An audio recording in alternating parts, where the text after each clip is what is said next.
Now you're watching New Eden TV.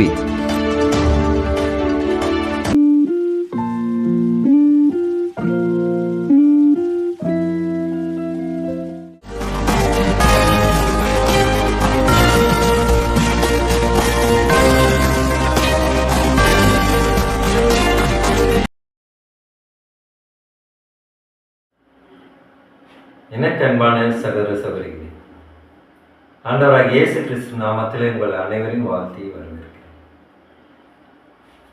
இன்றைய நாள் ஓய்வு நாளிலே இருக்கிறோம்.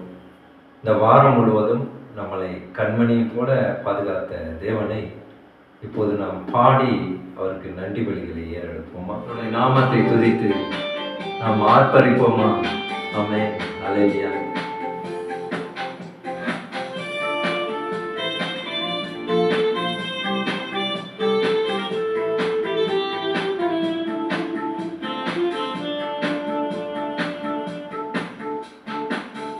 என்னோடு இருக்கும்போது என்னாலும் வெற்றி வெற்றியே.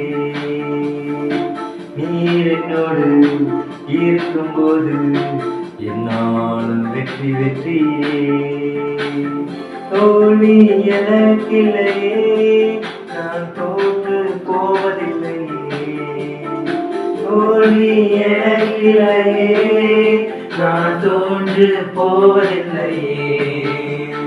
நீர் என்னோடு இருக்கும்போது என்னாலும் வெற்றி வெற்றியே. நீர் என்னோடு இருக்கும்போது என்னாலும் வெற்றி வெற்றியே. மலைகளை தாண்டிடுவே, கடல் பள்ளங்களை கடந்திடுவே. மலைகளை தாண்டிடுவே, கடல்களை கடந்திடுவே. சதிகளை முறியடிப்பே, சாத்தானை ஜெயித்திடுவே. சதிகளை முறியடிப்பே, சாத்தானை ஜெயித்திடுவே. ஹல்லேலூயா, ஹல்லேலூயா, ஹல்லேலூயா, ஹல்லேலூயா, ஹல்லேலூயா, ஹல்லேலூயா, ஹல்லேலூயா, ஹல்லேலூயா.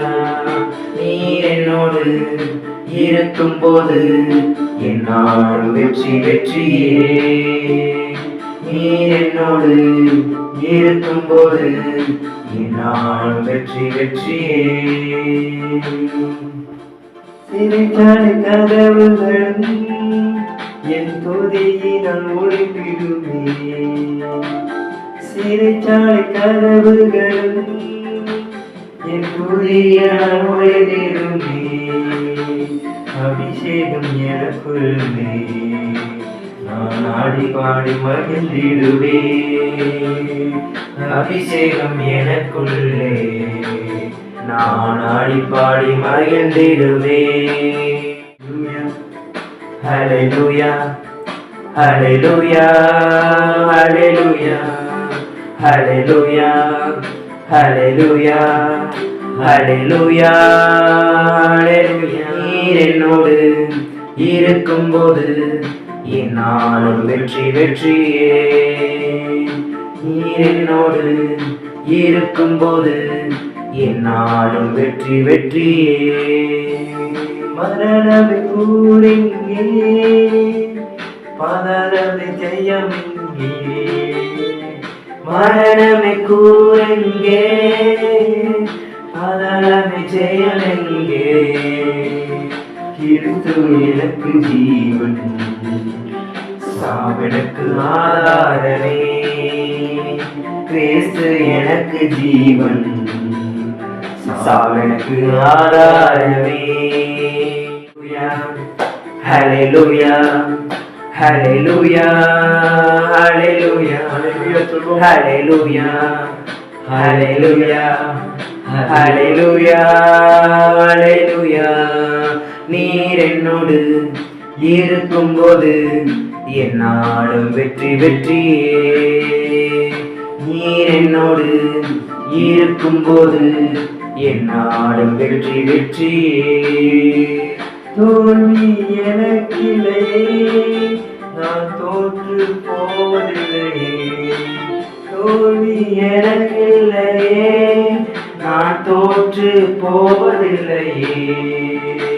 நீர் என்னோடு இருக்கும்போது என்னாலும் வெற்றி வெற்றியே. நீர் என்னோடு இருக்கும்போது என்னாலும் வெற்றி வெற்றியே. நீர் என்னோடு இருக்கும்போது என்னாலும் வெற்றி வெற்றியே.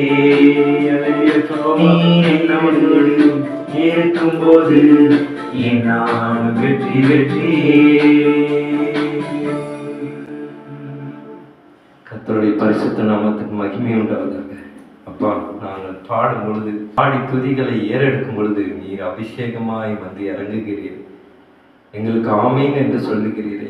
உம்முடைய பரிசுத்த ஆவியினாலே, உம்முடைய சக்தியினாலே எங்களை அரவணைக்கிறீரே. நன்றி அப்பா. உம்மை பாடி இந்த பாடல் மூலியமாக உம்மை ஆர்ப்பரித்து துதித்து உங்களுக்குள் மனமகிழ்ச்சியாக இருப்பது எங்களுக்கு பேரின்பம் ஆண்டவர். கர்த்தருக்கு மகிமை உண்டாதாக. ரொம்பவும் ஆசீர்வாதமான ஒரு பாடலை நாம் பாடி துதித்தோம். இப்போது அடுத்த நிகழ்வாக, முதல் நிகழ்ச்சியாக நாம் வேதாகம வாசிப்பை வாசிக்க வருகிறார் JL அபிஷேக். ஏசாயா 12ஆம் அதிகாரம், ஆண்டவருடைய வார்த்தைகள் 1 முதல் 6 முடிய. அக்காலத்திலே நீ சொல்வது, கர்த்தாவே, நான் உம்மை துதிப்பேன். நீர் என்மேல் கோபமாயிருந்தீர், ஆனாலும் உம்முடைய கோபம் நீங்கிற்று. நீர் என்னை தேற்றுகிறீர். இதோ தேவனே என் ரட்சிப்பு. நான் பயப்படாமல் நம்பிக்கையாயிருப்பேன். கர்த்தராகிய யெகோவா என் பெலனும் என் கீதமுமானார். அவரே எனக்கு ரட்சிப்புமானார். நீங்கள் ரட்சிப்பின் ஊற்றுகளிலிருந்து மகிழ்ச்சியோடு தண்ணீர் மொண்டு கொள்வீர்கள். அக்காலத்தில் நீங்கள் சொல்வது, கர்த்தரை துதியுங்கள், அவர் நாமத்தை தொழுது கொள்ளுங்கள், அவருடைய செய்கைகளை ஜனங்களுக்குள்ளே அறிவியுங்கள், அவருடைய நாமம் உயர்ந்ததென்று பிரஸ்தாபம் பண்ணுங்கள், கர்த்தரை கீர்த்தனம் பண்ணுங்கள், அவர் மகத்துவமான கிரியைகளை செய்தார், இது பூமி எங்கும் அறியப்பட கடவது என்பீர்கள். சீயோனில் வாசமாயிருக்கிறவளே, நீ சத்தமிட்டு கெம்பீரி. இஸ்ரவேலின் பரிசுத்தர் உன் நடுவில் பெரியவராயிருக்கிறார். கர்த்தருக்கு மகிமை உண்டாவதாக.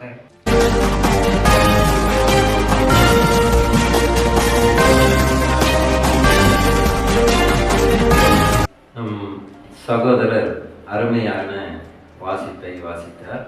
ஒவ்வொன்றும் ஒவ்வொரு ஜீவனுள்ள வார்த்தைகளும் நம்மளை ஆழமாக சிந்திக்க வைக்கிறது. இப்போது நாம் தேவ செய்திக்குள்ளே செல்வோம். இந்த ஓய்வு நாளிலே ஆண்டவர் நமக்கு கொடுத்த தேவ செய்தியின் தலைப்பு, ஆண்டவரின் விருந்துக்கு தயாரா. என்ன ஒரு செய்தி பாருங்க. இன்றைக்கு ஆண்டவர் கேள்வியோடு ஒரு செய்தியை கொடுத்திருக்கிறார். கேள்வியை நாம் கேட்பதில்லை. நம் வாழ்விலே கேள்வியானது கேட்கப்பட வேண்டும். அப்போதுதான் அதற்கு நாம் பதிலை தேட முடியும். பள்ளியிலே ஏதோ ஒரு சப்ஜெக்ட் நாம் படிக்கும் பொழுது அதை நாம் நன்றாக கற்று இருக்கிறோமா இல்லையா என்பதை நம் ஆசிரியர்கள் கேள்வி கேட்டு அந்த மாணவர்களை பரிசோதித்து பார்ப்பார். அதுபோல தான் இன்றைக்கு ஆண்டவர் நமக்கும் ஒரு டெஸ்ட் வைக்கிறார். என்ன டெஸ்ட்? அவருடைய விருந்துக்கு யார் தகுதியானவர்கள் என்று ஆண்டவர் நமக்கு எல்லாம் ஒரு டெஸ்ட் வைக்கிறார். எத்தனை பேர் பாஸ் ஆகும்? ஜஸ்ட் பாஸ் ஆகிறது யாரு? 100க்கு 100 வாங்குறது யாரு? எப்படி நாம் நினைக்கலாம். எனக்கு பிரியமானவர்களே, அவருடைய விருந்திலே நாம் பங்கு பெறுவதற்கு நாம் மிகுந்த சிலாக்கியம் பெற்றவர்களாக இருக்கிறோம். ஏன் இந்த பாவியை நோக்கி ஏன் அந்த வார்த்தை கேட்க வேண்டும்? என்னுடைய விருந்துக்கு வருவியா?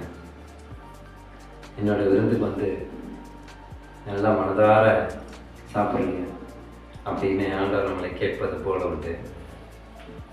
அப்போது ஆண்டவருடைய விருந்துக்கு நாம் தகுதி உள்ளவர்களாக மாற வேண்டும் என்றால் நாம் மனம் மாற வேண்டும் என்று ஆண்டவர் வெளிப்படுத்துகிறார். எப்போது மனம் மாற முடியும்? நாம் ஆண்டவர் மீது அளவு கடந்த இறை அன்பை பெற்றிருக்கும் பொழுது நாம் மனம் மாறுவதற்கு ஒரு வாய்ப்புகளும் ஒரு சூழ்நிலையும் உண்டாகும். உலகப்போக்கிலே இருக்கும் பொழுது ஒருவேளை நமக்கு அந்த வாய்ப்பு கிடைக்குமா? முற்றிலும் இருக்காது. இன்றைக்கு எத்தனையோ மக்களுடைய சிந்தனை என்னவாக இருக்கிறது? உலகப்போக்கில் தான் வெற்றி இருக்கிறது. ஒரு டபுள் டிகிரி படித்தால்தான் 1,00,000 ரூபாய் சம்பளம் என்று சொல்கிறார்கள். ஆனால் அதெல்லாம் கூட மாயை. எது இங்கு உண்மையாக இருக்கிறது? எது நிரந்தரமான ஒரு பதிலாக இருக்கும்? கடவுளுடைய ஆசீர்வாதமும் அவர் வழிநடத்தப் போகிற அவருடைய கடவுளுடைய அரசாங்கமும் தான் நமக்கு நிலையானது. நிலையானதை நாம் எப்பொழுதும் பற்றிக்கொள்ள வேண்டும் என்று ஆண்டவர் வெளிப்படுத்துகிறார். இந்த மன்னிப்பு பெறுபவர்கள் யாரோ அவர்கள் இந்த பூமியை சுதந்திரித்துக் கொள்வார்கள். எனக்கு பிரியமானவர்களே, இன்றைக்கு நாம் ஏதோ ஒரு காரியத்திலே தவறு செய்திருக்கலாம். கடந்த மாதம் நாம் ஏதோ ஆண்டவருக்கு பிடிக்காத காரியத்தை செய்திருக்கலாம். ஆனால் அதை நாம் மனம் வருந்தும் பொழுது ஆண்டவர் மிகுதியாக மன்னிக்கிறார். ஒரு அல்லேலூயா சொல்லுவோமா? அல்லேலூயா, அல்லேலூயா. பாருங்க, நாம் செய்தது தவறு என்று நாம் மனம் மாறும் பொழுது ஆண்டவர் அவருடைய ஆசீர்வாதத்தை தருகிறார். எதற்காக? அதை அவர் எதிர்பார்த்திருந்தார். எப்போது என் மகன் மனம் மாறுவான், எப்போது என் மகள் மனம் மாறுவான் என்று காத்து கொண்டு தான் இருக்கிறார். அதனால தான் நாம் மன்றாடி ஜெபித்து அவர்களிடத்திலிருந்து தயவை பெறுவதற்கு நாம் எப்படியெல்லாம் பிரயாசப்படுகிறோமோ அதுபோல அவரும் நம்மளை மன்னிப்பதற்காக மிகவும் ஆவலாக இருக்கிறார். மன்னிக்கிறதுக்காக ஆவலாக இருக்கும் ஒரு கடவுள் என்றால் அது ஆண்டவர் இயேசு கிறிஸ்து தவிர இந்த உலகத்தில் நான் யாரையும் கண்டதில்லை. எனக்கு பிரியமானவர்களே, மன்னிப்பு பெறுபவன் நித்திய ஜீவனை அடைவான் என்று ஆண்டவர் சொல்லுகிறார். மன்னிப்பு பெற்ற பிறகு மறுபடியுமாக பாவம் செய்தார், அப்போது மன்னிப்பு கிடைக்குமா? நிறைய பேருடைய சிந்தனை என்னவாக இருக்கிறது? ஆண்டவர் மன்னிக்கிற சுபாவம் கொண்டவர், மன்னிக்கும் தேவன் என்று மன்னிப்பு கேட்டுவிட்டு மறுபடியுமாக பாவத்திலே செய்து கொண்டு இருக்கிறார். பாவத்தை செய்வதிலே யாரும் யோசிப்பதில்லை. ஆனால் அதனாலே நாம் இழக்கப் போகும் ஆசீர்வாதங்களை நினைக்கும் பொழுதுதான் நமக்கு மனம் வேதனைப்படும். அப்படிதான் இங்கு பரிசுத்த வேதாகமத்திலே நாம் 2 ராஜாக்களை குறித்து நாம் சிந்திக்க இருக்கிறோம். முதலாவதாக எசேக்கியா ராஜாவை பற்றி நாம் சிந்திப்போம். ஏனென்றால் எசேக்கியா ராஜா ரொம்ப ஒரு கடவுளை நேசிக்கிறவர் தான். அவர் தவறு செய்தார். அந்த தவறை செய்த பிறகு அவர் மனம் வருந்தினார். அதனாலே எசேக்கியா ராஜாவுக்கு என்ன மாதிரியான ஒரு ஆசீர்வாதம் கிடைத்தது? 2 நாளாகமம் 32ஆம் அதிகாரம் 25-26 வசனங்களை நாம் வாசிக்க கேட்போம். எசேக்கியா தனக்கு செய்யப்பட்ட உபகாரத்திற்கு தக்கதாய் நடவாமல் மனமேட்டிமையானான். ஆகையால் அவன் மேலும் யூதாவின் மேலும் எருசலேமின் மேலும் கடுங்கோபம் உண்டது. எசேக்கியாவின் மனமேட்டிமை நிமித்தம் அவனும் எருசலேமின் குடிகளும் தங்களை தாழ்த்தினபடியினால் கர்த்தருடைய கடுங்கோபம் எசேக்கியாவின் நாட்களிலே அவர்கள் மேல் வரவில்லை. ஆமென், அல்லேலூயா. எப்பேற்பட்ட ஒரு மகிமை பாருங்க. எசேக்கியா ராஜா அவர் மனம் திருந்தியதால கர்த்தருடைய கடும் கோபத்திலிருந்து தப்பித்து கொண்டார். ஆம் பிரியமானவர்களே, நாமும் கூட அவருடைய கடிந்து கொள்ளுதலிருந்து அவருடைய கடும் கோபத்திலிருந்து நாம் தப்பி செல்ல வேண்டும் என்றால் நாம் மனம் மாற வேண்டும். நாம் ஆண்டவர் இடத்திலே மன்றாட வேண்டும். என் பாவங்களை எல்லாம் தயவாய் மன்னியுங்கள் ஆண்டவரே என்று நாம் மன்றாட வேண்டும். பின்பு அவர் பதில் கொடுத்த பிறகு அந்த பாவத்தை இனி செய்யாமல் இருப்பது உகந்ததாக இருக்க வேண்டும். பிரியமானவர்களை, இப்பேற்பட்ட ஒரு வல்லமையை நாம் பெரிதும் நாம் மதிக்க வேண்டும். ஜீவனுள்ள வார்த்தையை மதிப்பது மட்டுமல்லாமல் அதையே நாம் மூச்சு சுவாசமாக சுவாசிக்க வேண்டும். நம் உடலிலே ஓடக்கூடிய இரத்தமானது கூட, அந்த இரத்தத்தில் கூட கடவுளோட வார்த்தை வேரூன்றி ஆறு போல ஓட வேண்டும். ஏன்? கடவுளுடைய வார்த்தையிலே தான் உயிர் இருக்கிறது. கடவுளோட வார்த்தையில் உயிர் இருக்கிறது. கடவுளுடைய வார்த்தையில் ஆசீர்வாதம் இருக்கிறது. கடவுளுடைய வார்த்தையில் வாக்குத்தத்தம் இருக்கிறது. இப்பேற்பட்ட வாக்குத்தத்தத்தை நாம் தினந்தோறும் சிந்திக்கிறோம். வாரம் ஞாயிற்றுக்கிழமை ஓய்வு நாளிலும் சிந்திக்கிறோம். மாதம் ஒரு முறை 1ஆம் தேதி அன்று ஒவ்வொரு மாதமும் 1ஆம் நாளிலே நாம் சிந்திக்க இருக்கிறோம். இப்படி ஏன் ஆண்டவர் தொடர்ந்து அவருடைய வார்த்தையை தியானிக்க சொல்லி ஆண்டவர் நம்மளை உணர்த்துகிறார்? ஏனென்றால் அவருடைய ஜீவனுள்ள வார்த்தையிலே ஞானம் இல்லாமல் இருக்கிறோம். அதே ஒரு காரணம்தான் ஆண்டவர் மீண்டும் மீண்டுமாக வெளிப்படுத்துகிறார். ஏனென்றால் இனி காலம் கடந்து செல்லாது. அதற்குள்ளே ஜீவனுள்ள வார்த்தையிலே அட்லீஸ்ட் நம்ம ஒரு 50% தெரிந்து கொண்டோம்னா நம்ம விசுவாசத்தில் வேரூன்றி வருவதற்கு ஏதுவாக இருக்கும். அப்போ மன்னிப்பு பெறுவதில் என்ன ஆசீர்வாதம் நமக்கு கிடைக்கிறது? மல்கியா 3ஆம் அதிகாரம் 16ஆம் வசனத்தை நாம் வாசிப்போம். அப்பொழுது கர்த்தருக்கு பயந்தவர்கள் ஒருவரோடு ஒருவர் பேசிக்கொள்வார்கள், கர்த்தருக்கு கவனித்து கேட்பார்கள். கர்த்தருக்கு பயந்தவர்களுக்காகவும் அவருடைய நாமத்தை தியானிக்கிறவர்களுக்காகவும் ஞாபக புஸ்தகம் ஒன்று அவருக்கு முன்பாக எழுதப்பட்டிருக்கிறது. கர்த்தருக்கு மகிமை உண்டாதாக. எப்படி? அவருக்காக நாம் பயந்து வாழும் பொழுது நாம் ஜீவ புஸ்தகத்திலே நம்மளுடைய பேர் பதிக்கப்படும் என்று ஆண்டவர் வாக்கு கொடுத்திருக்கிறார். எனக்கு பிரியமானவர்களே, உங்களுடைய பேராக இருந்தாலும் சரி, என்னுடைய பேராக இருந்தாலும் சரி, யாரெல்லாம் அவர் நாமத்தை துதிக்கிறோமோ, யாரெல்லாம் துதி பலிகளை ஏறெடுக்கிறோமோ, யாரெல்லாம் மனம் திரும்பி மன்னிப்பின் வரங்களை நாம் பெற்றிருக்கிறோமோ, இன்றைக்கு நான் சொல்லுகிறேன், நம்மளுடைய பெயர்கள் ஆண்டவர் எழுதப்பட்ட அந்த ஜீவ புஸ்தகத்தில் எழுதியிருப்பார். இன்றைக்கு எத்தனையோ பேர் நாம் ஆண்டவரை துதிக்கிறோம். அப்படி துதிக்கணும் மகிமை உமக்கே செலுத்துகிறோம் என்று நாம் விசுவாசிக்கும் பொழுது ஆண்டவர் அவருடைய ஜீவ புஸ்தகத்திலே நம்மளோட ஒவ்வொருத்தருடைய பேரையும் பதிவு செய்திருக்கிறார். இப்படிப்பட்ட ஒரு ஆசீர்வாதம் பெற்றுக்கொள்ள வேண்டும் என்பதுதான் ஆண்டவருடைய மிக எதிர்பார்ப்பாக இருக்கிறது. எனக்கு பிரியமானவர்களே, அதை குறித்து கடைசி வசனமாக 18ஆம் வசனத்தை நாம் வாசிப்போம். அப்பொழுது நீங்கள் நீதிமானுக்கும் துன்மார்க்கனுக்கும் தேவனுக்கு ஊழியம் செய்கிறவனுக்கும் அவருக்கு ஊழியம் செய்யாதவனுக்கும் இருக்கிற வித்தியாசத்தை திரும்பவும் காண்பீர்கள். இப்போது விசுவாசிக்கிறவர்கள், விசுவாசிக்காமல் இருப்பவர்கள், இப்போது இந்த காலத்தில் இந்த 2 பேருக்கும் நம்மளால் என்ன பார்க்க முடியல? வேறுபாடு பார்க்க முடியல. ஏன்? அனைவருமே வெளி தோட்டத்திலே சமமாக இருக்கிறார்கள். விசுவாசம் இல்லாதவர்களும் பாடுகிறார்கள், துதிக்கிறார்கள், பரிசுத்த வேதாகமத்தை வாசிக்கிறார்கள், ஜெபிக்கிறார்கள். விசுவாசம் உள்ளவர்களும் அதை தான் செய்கிறார்கள். இது 2த்துக்கு நடுவில் இருக்க வேறுபாடை எப்படி ஆண்டவர் வெளிப்படுத்துவார்? கடைசி காலத்திலே கடந்த உபத்திரம் வரும் அல்லவா, அந்தி கிறிஸ்து ஆட்சி வரும் அல்லவா, அப்போது யாரெல்லாம் இயேசுவை மறுதளிக்கிறார்களோ அவர்கள் தான் அந்த வேறுபாடு உள்ள மனிதர்களாக நாம் கண்டடைவோம். இன்றைக்கு எல்லோரும் துதிப்போம், எல்லோரும் கீர்த்தனம் பண்ணுவோம், எல்லோரும் ஜெபிப்போம், எல்லாமே செய்வோம். நாளைக்கு கடந்த உபத்திரத்தில் ஆபத்து காலத்திலே யார் ஆண்டவர் இடத்துல நிலை நிற்கிறார்களோ அவர்கள் தான் ஆண்டவருக்குரியவர்களாக இருக்க முடியும் என்று ஆண்டவர் வெளிப்படுத்துகிறார்.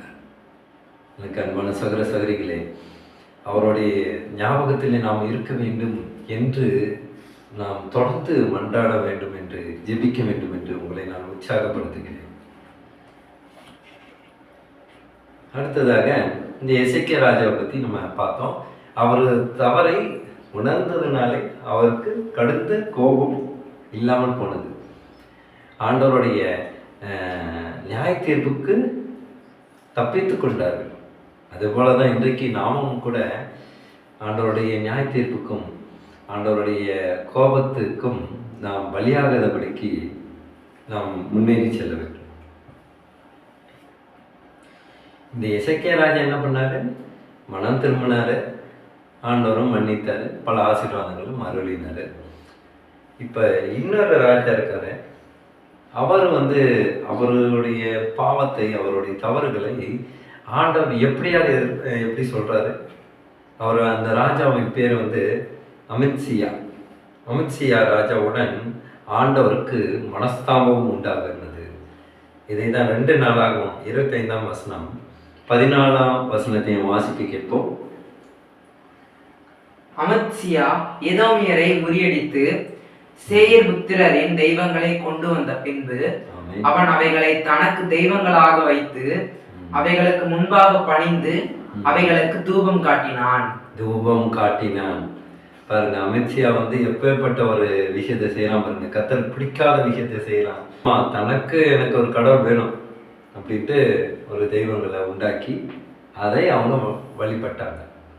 15ஆம் வசனத்தை வாசிப்போம். அப்பொழுது கர்த்தர் அமித்சியாவின் மேல் கோபம் மூண்டவராகி அவனிடத்துக்கு ஒரு தீர்க்கதரிசி அனுப்பினார். கோபம் மூண்டவராகி ரொம்ப கோபப்பட்டாரு. ஏன்? கர்த்தர் அமித்ஷாவின் மேல் கோபம் உண்டவராகி அப்படின்னா எப்படி ஒரு கோபம் வரும் பாருங்க.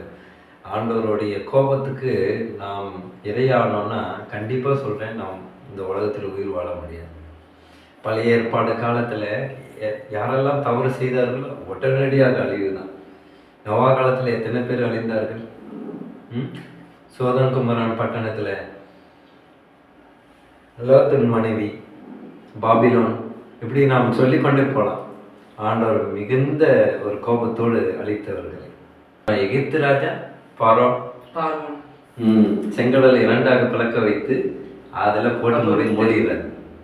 அப்போ இதெல்லாம் நம்ம பார்க்கும்போது பழைய ஏற்பாடு காலத்தில் ஆண்டவர் எவ்வளோ கோபம் உள்ளவராக இருந்தார்.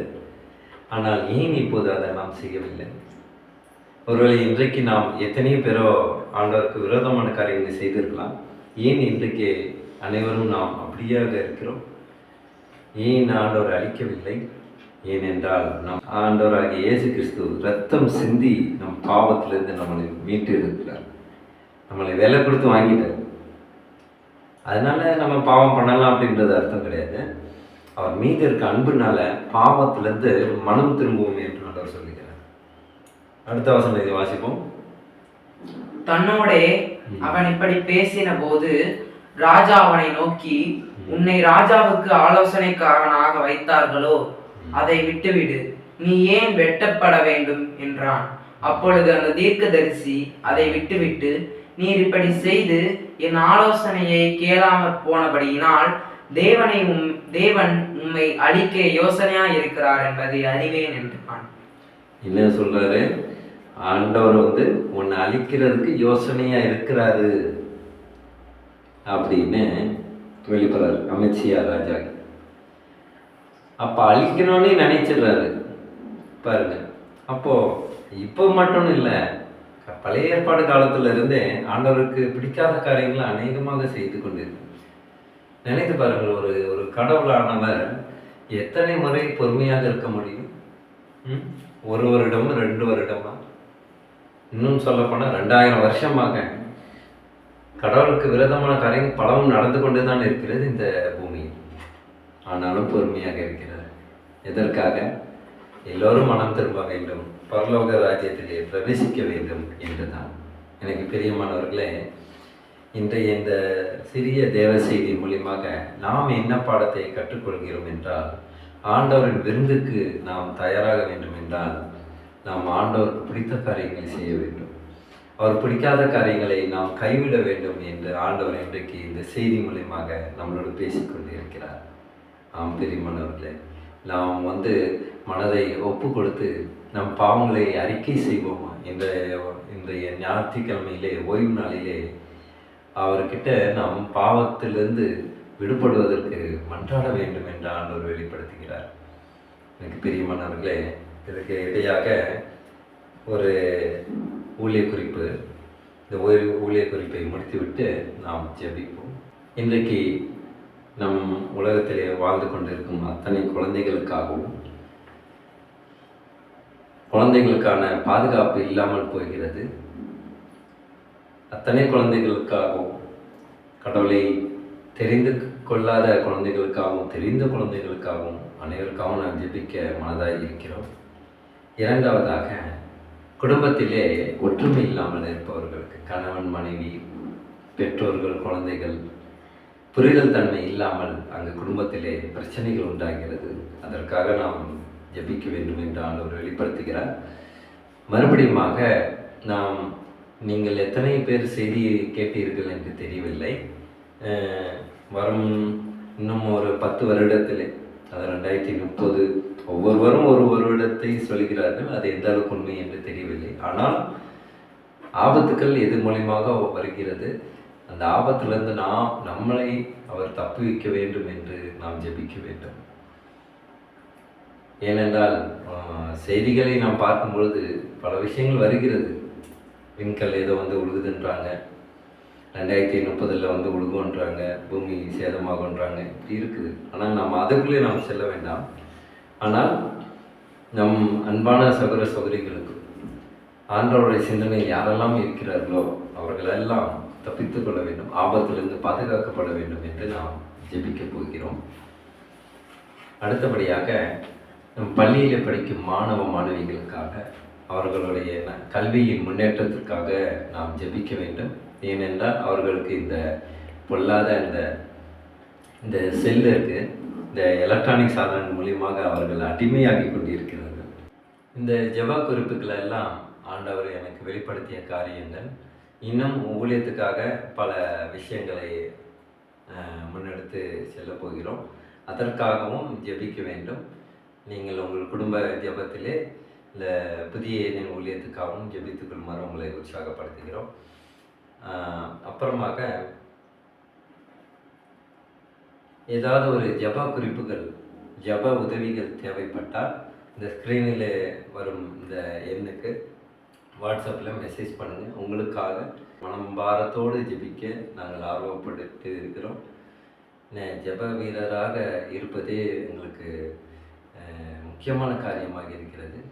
உங்களுடைய தேவைகளுக்காகவும், உங்களுடைய மன நிம்மதிகளுக்காகவும், மனம் மாற்றம் ஆவதற்காகவும் நாங்கள் ஜெபிப்பதற்கு மனதாக இருக்கிறோம்.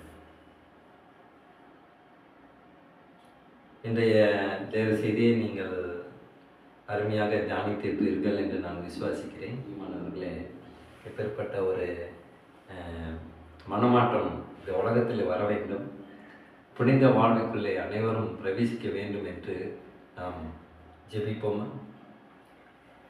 ஸ்தோத்திர கர்த்தாவே, துதிக்கிறோம் எங்கள் அன்பு நேசரே. அப்பா, இந்த தேவ செய்தி மூலமாக நீர் எங்களை அளவு கடந்து ஆசீர்வதித்தீர்கள். நன்றி அப்பா. அப்பா, நாங்கள் மனம் மாற வேண்டும் என்று நீர் வெளிப்படுத்திய காரியத்துக்காக நான் ஜெபிக்கிறேன் கர்த்தாவே. அப்போ இந்த உலகத்தில் இருக்கும் அநேக பாவத்தை செய்து கொண்டு இருக்கிற சகோதர சகோதரிகளாக இருந்தால் அவர்களை தயவாய் மன்னியும் ஆண்டவரே. ஸ்தோத்திர கர்த்தாவே, துதிக்கிறோம். எங்களுடைய தேவைகளுக்காக, எங்களுடைய சிந்தனைக்காக நாங்கள் எதை செய்திருந்தாலும், நாங்கள் தெரிந்து செய்த பாவமாக இருந்தாலும் சரி, தெரியாத செய்த பாவங்களாக இருந்தாலும் சரி, எல்லா பாவத்தையும் நீ தயவாய் மன்னியும் ஆண்டவரே. அவர்கள் மனதிலே ஒரு மனமாற்றத்தை உண்டு கொண்டு பாவத்திலிருந்து விடுபட அவர்கள் ஜெபிக்கும் பொழுது நீர் பரலோகத்திலிருந்து நீர் பதில் தருவீர் என்று விசுவாசிகள் கர்த்தாவே. அவர்களை மனம் மாறுவதற்கு ஒரு சூழ்நிலை நீர் உண்டு பண்ண மாட்டவரை சொத்து கர்த்தாவே.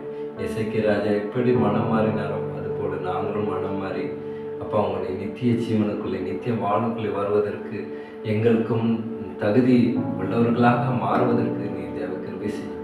உங்களுடைய மகா வல்லமையும் ஆட்சியையும் உங்களுடைய கிருபையும் கருணையும் நீர் எங்களோடு பொழிவீராக சொர்க்கத்தாவை துதிக்கிறோம். எங்கள் அன்பு சகோதர சகோதரிகளுக்காக கூட இந்த தேவ செய்தி கண்டு கொண்டு இருக்கும் அநேக சகோதர சகோதரிகளுக்காக நான் ஜெபிக்கின்றேன். அவரோட வாழ்க்கையிலும் நீர் வெளிப்படுமாறு சொர்க்கத்தாவை துதிக்கிறோம். இயேசு மூலமாக ஜெபிக்கின்றோம் நல்ல பிதாவே. ஆமென், ஆமென். என் ஆத்மாவை கர்த்தரை ஸ்தோத்திரி, உள்ளமே பரிசுத்த நாமத்தை ஸ்தோத்திரி.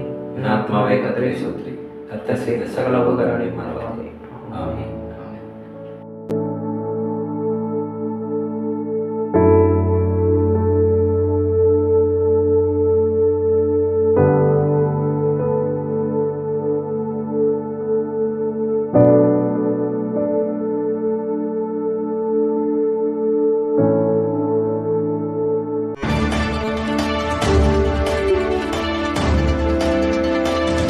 Now you're watching New Eden TV.